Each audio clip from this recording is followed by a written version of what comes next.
इसमें आपको कोई जॉब लेटर की ज़रूरत ही नहीं है। ठीक है, सबसे मुश्किल काम यही होता है ना कि जॉब लेटर नहीं आ रहा सर, जॉब नहीं मिल रही कनाडा में, ये नहीं हो रहा, वो नहीं हो रहा, लेकिन हम कनाडा में जाना चाहते हैं।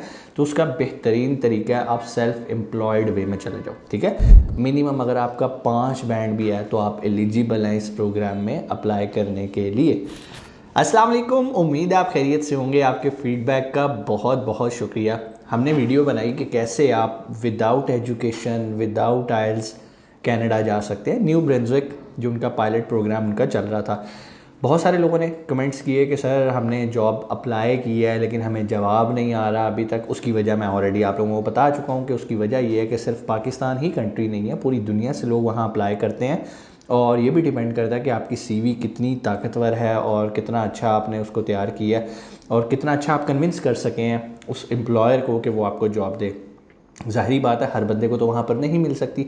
तो बहुत सारे लोगों ने सवाल किया कि सर अगर हम इस जॉब लेटर की जान से जान छुड़ाते हैं और हम कनाडा जाना चाहते हैं तो कोई और रास्ता है हमारे लिए। तो मैंने कहा चलो इस पे वीडियो बना देते हैं। बहुत सारे लोगों ने अपॉइंटमेंट ली, मिले, सारा कुछ किया, मैसेजेस किए। मैंने कहा यार बजाय इसके कि मैं इंडिविजुअल एक को ये बात बताऊँ, हम इस पर एक पूरी वीडियो बना देते हैं। इस पर कनाडा ने एक अपना इमिग्रेशन प्रोग्राम लॉन्च किया हुआ है जिसको वो सेल्फ एम्प्लॉयड कहते हैं। ठीक है, इसमें आपको कोई जॉब लेटर की ज़रूरत ही नहीं है। ठीक है, सबसे मुश्किल काम यही होता है ना कि जॉब लेटर नहीं आ रहा सर, जॉब नहीं मिल रही कनाडा में, ये नहीं हो रहा, वो नहीं हो रहा, लेकिन हम कनाडा में जाना चाहते हैं। तो उसका बेहतरीन तरीका है आप सेल्फ एम्प्लॉयड वे में चले जाओ। ठीक है, जैसे एक्सप्रेस एंट्री एक इनका प्रोग्राम है जिसमें जाना थोड़ा सा मुश्किल है, उसके क्राइटेरिया, उसकी पॉइंट स्कोरिंग थोड़ी सी मुश्किल है, लेकिन इस प्रोग्राम की स्कोरिंग जो है वो बहुत लीनियंट है। मिसाल के तौर पे आपको 100 में से सिर्फ 35 नंबर स्कोर करने हैं अगर आप सेल्फ एम्प्लॉयड वीज़ा लेना चाहते हैं, उसके लिए एलिजिबल होना चाहते हैं।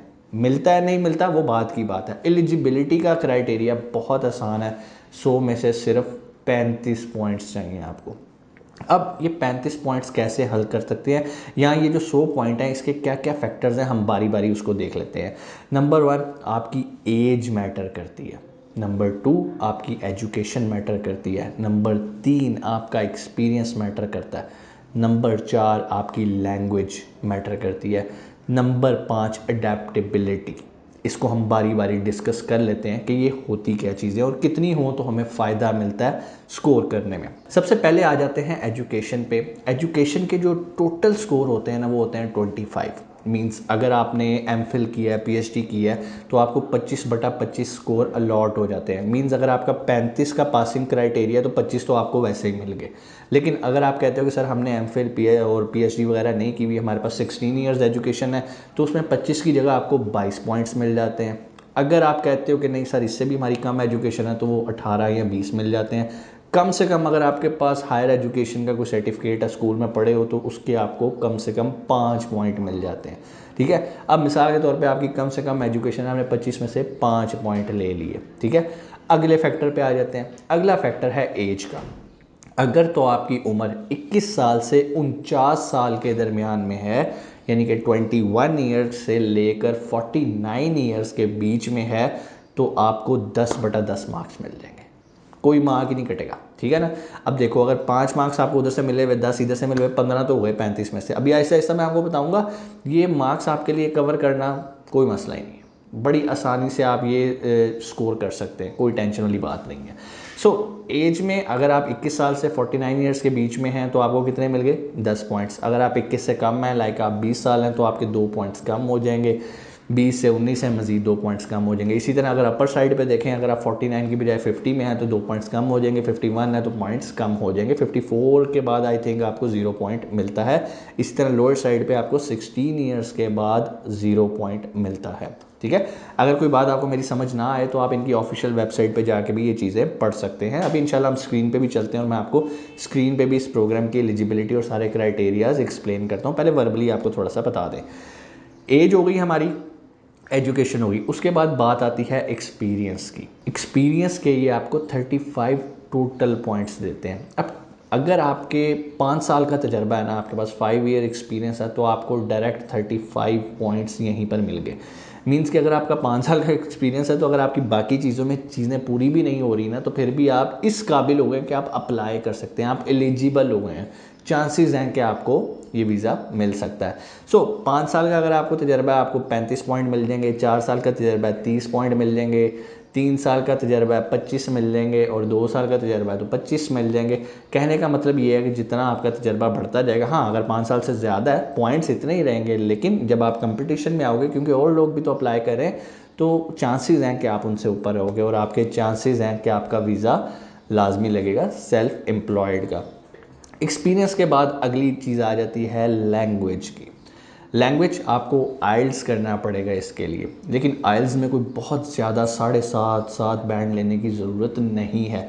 मिनिमम अगर आपका 5 बैंड भी है तो आप एलिजिबल हैं इस प्रोग्राम में अप्लाई करने के लिए। अब इसके मार्क्स कितने होते हैं? इसके टोटल 24 पॉइंट्स होते हैं, ठीक है।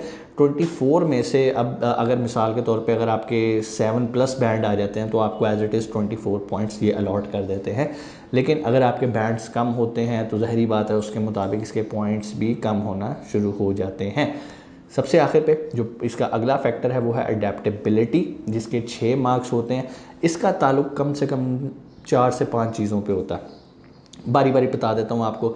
नंबर 1, आपकी वाइफ, अगर वो उन्होंने भी पीएचडी की हुई है, एमफिल किया हुआ है, तो एज इट इज़ आपको 6 मार्क्स मिल जाते हैं। नंबर 2, अगर आपके पास कोई कैनेडियन सर्टिफिकेशन है, कोई कैनेडियन डिप्लोमा है, आपकी थोड़ी एजुकेशन वहाँ की है, तो आपको एज इट इज़ 6 पॉइंट्स मिल जाते हैं। नंबर 3, अगर आपके पास कनाडा में काम करने का कोई एक्सपीरियंस है, तो भी आपको 6 पॉइंट्स मिल जाते हैं। उसके बाद अगर आपका कोई रिलेटिव वहाँ पे है, कोई भाई है, सिस्टर है, या जो भी ब्लड रिलेशन आपके वहाँ पर अगर कोई मौजूद हैं, तो उसके भी आपको 6 पॉइंट एज इट इज़ मिल जाते हैं। लेकिन अब आपको पता चल गया होगा कि भाई इसमें तो आपको स्कोर करना बहुत ही आसान है, बहुत ईजी। आप इजीली इनका जो पैरामीटर है ना, वो आप पूरा कर सकते हो। सो उम्मीद है आपको ये चीज़ें समझ में आई होंगी। इंशाल्लाह आपको और भी जो आपके सवाल आते हैं आप कमेंट सेक्शन में आके बताएं, मैं वहाँ पर इसको आंसर करने की कोशिश करूँगा। और एक और वीडियो भी मैं बनाऊँगा जिसमें आपको स्क्रीन पे लेके जाके इनकी ऑफिशियल वेबसाइट पे जाके आपको एक एक चीज़ बाकायदा प्रैक्टिकली दिखाऊँगा, ठीक है। लेकिन तब तक अभी जो मैंने आपको थ्योरी बताई है, जो आपको पैरामीटर्स बताए हैं, पहले आप इसको ऑब्जॉर्व करें, इसको समझें कि आप इस पैरामीटर पे पूरा उतरते हैं। मेरा ख्याल है कि ये कोई इतना टफ पैरामीटर नहीं है अगर आप कंपेयर करें एक्सप्रेस एंटी से। तो इस पे आप जाएं, आपको जॉब लेटर की ज़रूरत नहीं है, वहाँ जाके आप जो काम करना चाहते हैं वो आप कर सकते हैं।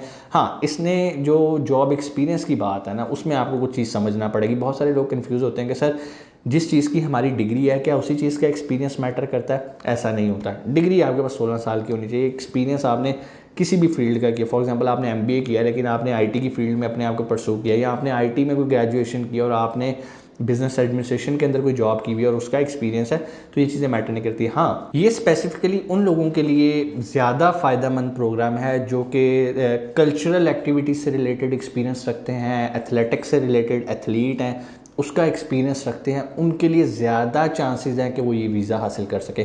कल्चरल एक्टिविटीज़ के अंदर बहुत ज़्यादा चीज़ें आ सकती हैं, लाइक अगर आप राइटर हैं, बहुत अच्छे राइटर हैं, और आपका उस चीज़ का एक्सपीरियंस है, आप वीडियोग्राफी बहुत अच्छी करते हैं, मींस ऐसा काम जो कि कल्चर से रिलेटेड है, आर्ट से रिलेटेड, अगर आपको उसका एक्सपीरियंस है, आप तो आप बहुत आसानी से इस प्रोग्राम को अवेल कर सकते हैं। ना सिर्फ अवेल कर सकते हैं, बल्कि 100% श्योर होएगा। इंशाल्लाह वो कौन कौन सी कैटेगरीज़ हैं जो कि ज़्यादा आपके चांस को प्रोमिनेंट करेंगी, अगर उस चीज़ का आपके पास एक्सपीरियंस है, तो आप बासानी कनाडा सेल्फ एम्प्लॉयड प्रोग्राम पे जा सकते हैं। इंशाल्लाह नेक्स्ट वीडियो हम उसी पे बनाते हैं कि वो कौन कौन सी एक्टिविटीज़ हैं जिनकी बेस पे आप इस वीज़े के लिए एलिजिबल होते हैं। अपना बहुत सारा ख्याल रखिएगा। पाकिस्तान जिंदाबाद।